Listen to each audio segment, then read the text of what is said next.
¡Hey! ¿Qué pasa, chavales? Un placer de nuevo estar con todos vosotros. En el vídeo de hoy hablaremos del ecosistema de Apple. ¿Por qué? Porque es el vídeo que ha ganado la votación del pasado día en Twitter. Recordad, en @profesorgamer dejo un hashtag, ahí ponéis temas y luego yo los propongo para la votación en Twitter. El que ha ganado es este, por lo tanto haremos el vídeo. El vídeo de hoy lo haremos desde un punto de vista del marketing, como no puede ser de otra manera, pero también desde el punto de vista empresarial, y os explico el porqué. En tema de ecosistemas, todo el mundo tiene su gusto, con lo cual ahí no podemos entrar en discusiones. Pero en temas de marketing sí que se pueden sacar análisis del por qué el ecosistema de Apple es el más o el que tiene más éxito. ¿De acuerdo? En primer lugar, quiero deciros que el ecosistema de Apple no es una cuestión de aparatos que rodeen a la marca, o sea, accesorios, etcétera, etcétera. El ecosistema de Apple principalmente es lo intangible. Y os explico. Un intangible puede ser la seguridad sobre un producto, la funcionalidad de un producto, la facilidad de uso, la dificultad para cambiar a otra plataforma. Eso es un ecosistema en el mundo de, bueno, pues de las aplicaciones móviles, en el mundo de los dispositivos móviles, que es de donde todo esto aparece o hace su boom, ¿ok? Lo explicaré más adelante, el motivo por el cual todo esto de todos los accesorios, etcétera, etcétera, forman parte de un ecosistema, pero es un tema aparte que trataremos también, pero no es exactamente el motivo por el cual hago el vídeo. También quiero aclararos que este tema dura, normalmente la explicación, en clase hacemos horas, 2 horas de explicación, metiendo temas de marketing, evidentemente, y sacando este ejemplo, y que siempre al final acaba extendiéndose porque es bastante interesante y lleva muchas preguntas. Por lo tanto, todas las preguntas que tengáis las ponéis aquí abajo y las contestaré en futuros vídeos o en los propios comentarios. Lo primero que quiero que entendáis es que el ecosistema de Apple empieza en el año 2001 con esta foto, ¿vale? La tenéis aquí, este es el señor Steve Jobs presentando el iPod. El iPod era un aparato que tecnológicamente era muy avanzado porque permitía poner MP3 dentro de un dispositivo, cosa que ya había otros que lo hacían, pero lo hacía con una plataforma que era iTunes.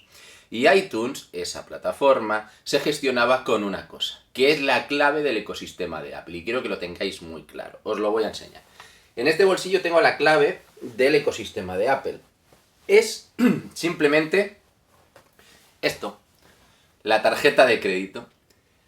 Apple ha hecho un binomio entre un ecosistema firme, robusto, seguro, con una mezcla de productos premium, que no de lujo. Ya explicaremos en otro vídeo lo que es premium y lujo. Los productos de Apple son premium, aunque tengan un precio muy alto, son premium, no de lujo, ¿ok?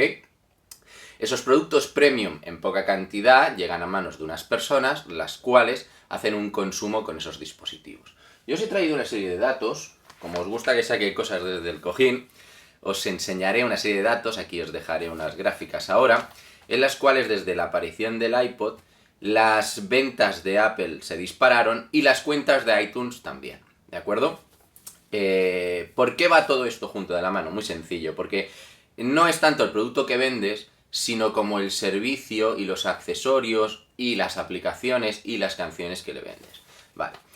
Haciendo hincapié en el tema de iTunes, que nació el 9 de enero del 2001 y el iPod apareció el 23 de octubre del 2001, lo que tenéis que entender es cómo consiguió Apple que las empresas o las personas metieran su cuenta de la tarjeta de crédito dentro del sistema de iTunes, porque por aquel entonces el Internet no era para nada seguro ni fiable, y menos para dar datos como la tarjeta de crédito. Lo consiguieron con algo muy muy interesante, que era fragmentar los discos, las películas no, pero por aquel entonces eran primero los discos, en vez de comprar el disco entero por canciones. Y en la fuerza que tenía comercialmente la ventaja competitiva de comprar canciones a 0,99 céntimos versus el disco entero de 12-20 dólares, la gente evidentemente hacía el esfuerzo de introducir los datos en esa plataforma, con la promesa por parte de Apple de que todo era un ecosistema seguro e integrado desde el dispositivo móvil que era el iPod hasta el ordenador que era el Mac, ¿de acuerdo? En fechas posteriores, y lo veréis aquí en el gráfico, surgió el iPhone y todo esto explotó. ¿Por qué? Porque integraron el iPod dentro del iPhone y posteriormente salió la App Store, con lo cual los dos markets, el de iTunes y el de Apple de aplicaciones, consiguieron integrar a más aplicaciones adentro de la plataforma y en el mismo dispositivo, en el iPhone, ¿de acuerdo? Las ventas del iPhone canabilizaron un poquito a las ventas del iPod en un principio y ahora están prácticamente comiéndose gran parte del mercado. Algún día haré un vídeo porque el iPod sigue existiendo, ¿de acuerdo? Si os interesa dejarlo aquí abajo. Entonces, posteriormente al iPhone apareció el iPad y todo esto empezó a crecer. ¿Por qué? Porque hacían aplicaciones para los dos dispositivos. Entonces, a lo que vamos. ¿Por qué el ecosistema de Apple es el que tiene más éxito? Mirad, tengo unos datos aquí que os dejaré, los cuales nos ponen los usuarios que hay de Android en el mundo y los usuarios que hay de iOS en el mundo, en millones. También de Windows Phone, pero Windows Phone es más, bueno, descartable en este ejemplo. Teniendo en cuenta, y esto no son datos de este año, son de hace 2 años, pero bueno, esto es más o menos significativo de lo que pasa a día de hoy. Si veis, Android y iOS tienen más usuarios Android por la fragmentación, porque tienes modelos desde más bajo precio hasta más alto precio, más premium, como los que son los de Samsung, por ejemplo. Pero en iOS lo que tenemos es una cartera de clientes que hace, ¿de acuerdo?, que gasten más. Hay estudios de mercado los cuales demuestran que los poseedores de un iPhone tienen más poder adquisitivo. ¿Por qué? Porque generalmente en estos millones de personas hay gente de más avanzada edad, o sea, más mayores. La gran mayoría, no quiere decir que no todo el mundo que use Android sea joven, no, hay gente mayor que usa Android, pero la gran mayoría usa iOS. Entonces, al ser más mayores, tienen la capacidad de acceder más a la tarjeta de crédito para poder introducirla. Es algo que ya he explicado en algún vídeo de marketing del dinero de plástico, ¿vale? Si no lo habéis visto, lo dejaré por aquí abajo en la descripción, porque ahí os explica la importancia del dinero de plástico, en este caso las tarjetas de crédito. El tema de las personas no es tan importante para los desarrolladores como el potencial de gasto en las aplicaciones que puedan tener. Por lo tanto, los desarrolladores, al ver la confianza de la gente en la plataforma de iTunes, o de iTunes y de la App Store, debido a la seguridad de las compras, debido a que Apple trabaja muy bien la facilidad a la hora de la descarga, también trabaja muy bien la confianza del usuario y lo integra muy bien entre todos sus dispositivos, realmente hace que los desarrolladores metan más el interés en esta plataforma de ellos que no en Android, ¿de acuerdo? Y aquí se puede ver que el número de descargas, aun siendo pareja, 48.000 versus 50.000 millones, pues tenemos un pago a desarrolladores mucho mayor en iOS porque hay más dispendio económico en iOS que no en Android. Entonces los desarrolladores, al saberlo, por eso acaban haciendo aplicaciones un poco mejor en iPhone, y esto lo sabemos todos, de que realmente hay aplicaciones que funcionan mejor en iOS que no en Android. Luego habrá el típico fanboy de Apple que diga que todo es fantástico. No, tampoco es así, pero realmente esos desarrolladores cuidan más de esta aplicación porque saben que pueden sacar más dinero de ella, ¿ok? Entonces, yo os hago toda esta reflexión para acabar en un punto. Hay muchos comentarios que me habéis hecho en estos últimos días de que el ecosistema de Apple se basa en, bueno, pues que ellos quitan el puerto de 3.5 y fuerzan a la gente a utilizar el Bluetooth, se basa que en los ordenadores ahora Mac le han quitado todos los puertos USB. No, esto no es cambiar un ecosistema. ¿Por qué? Porque en ese ecosistema pueden entrar otras marcas de diferentes proveedores. El ejemplo es claro. Al quitar el movimiento del 3.5 del jack del iPhone, no estás haciendo un cambio en el ecosistema. Quieres meter unos auriculares Bluetooth, pero puedes utilizar cualquier auricular Bluetooth del mercado, con lo cual no estás afectando a tu ecosistema de manera para protegerlo, sino que tampoco lo estás cerrando al exterior.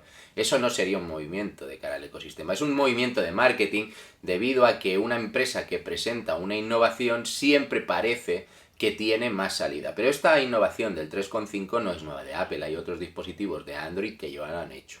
De lo que se trata es de hacer un marketing mejor para que la cosa luzca, que es lo que hace muy bien Apple y es un tema aparte a tratar en este vídeo. Entonces, por último, la gente que me dice, ¿por qué Apple quita los dispositivos USB 3.0, etcétera, etcétera, de los ordenadores? Pues mirad, esto es un movimiento muy sencillo. Cuando tú que quieres fragmentar el mercado en diferentes dispositivos, lo que quieres es que cada dispositivo cubra unas necesidades. Entonces lo que quiere Apple es que tú tengas un iPad, tengas un Mac, tengas un iPhone, mejor que tenerlo todo en uno, si no todos tendríamos una Surface, como es mi caso, ¿vale? Entonces, el concepto de producto, el usuario elige lo que quiere, pero en el fondo Apple lo que intenta mirar es por su mercado, por su ecosistema, pero partiendo de una base, que son las aplicaciones. ¿Por qué? Porque tenemos los clientes de Apple la tarjeta de crédito para poder gastar. Y esa es la clave del ecosistema de Apple, el poder adquisitivo de sus clientes. Hace unos años Apple se dio cuenta de que el mercado de los móviles de Android era muy grande y tenía que mover ficha, y el primer movimiento que hizo era pues poner los móviles bajo financiación en las grandes majors americanas, AT&T, bueno, pues T-Mobile, pues lo daban en financiación a plazos, igual que otros, y entonces entró más gente a ese ecosistema, y realmente entrar en el ecosistema de iOS Apple es un ecosistema muy cerrado en el cual te cuesta mucho salirte. Pero por dos motivos. Primero, por la comodidad que resulta trabajar en ese ambiente de iOS o de Mac. Y la dificultad que tiene salirte, porque no está con, bueno, la nube de Apple solo funciona con Apple, el ordenador de Apple se conecta con un iPhone, probado de hacerlo con un Android y le cuesta todo eso mucho más. En cambio, si tú te coges un sistema operativo Android, es más abierto, más personalizable y evidentemente puedes migrar más entre plataformas. Pero esto es una cuestión del cliente que escoge, no es una cuestión de que la marca lo haga por fastidiar. La marca lo hace simplemente porque cree que la integración de todos los productos dentro de su marca, aparte de ser mejor económicamente para ellos, es mejor para la experiencia del usuario, como así demuestran año tras año los estudios. Ellos demuestran cada año un estudio en el cual la experiencia de usuario, la satisfacción de usuario es la más alta del mercado. Y eso también les ayuda para captar nueva clientela. No tenéis que pensar que todo el mercado es gente joven, sino que el mercado, sobre todo de telefonía móvil, se mueve mucho en franjas de edad más altas. ¿Por qué? Por el poder adquisitivo debido al precio de estos productos, ¿vale? Hasta aquí el tema de las aplicaciones móviles, de dónde surgieron, desde el iPod, etcétera, etcétera, y iTunes, para llegar a la conclusión de que Apple es una empresa que cuida su ecosistema muy mucho, pero sobre todo desde el punto de vista de la seguridad del trato de los datos a nivel de tarjeta de crédito. Lo que sería muy interesante, y os lo dejo aquí para la reflexión final del vídeo, es entender por qué Apple quiere cargarse esto en un futuro. Apple es una de las empresas que está apostando por cargarse la tarjeta de crédito y pasarse al pago móvil. Y eso es como decir a tu mejor aliado que, bueno, que salte del barco. Y eso es algo que podríamos analizar en futuros vídeos si vosotros queréis, y me lo ponéis aquí en la descripción, me lo dejáis en el hashtag de Twitter de @elprofesorgamer. Yo sin más me despido y hasta la próxima.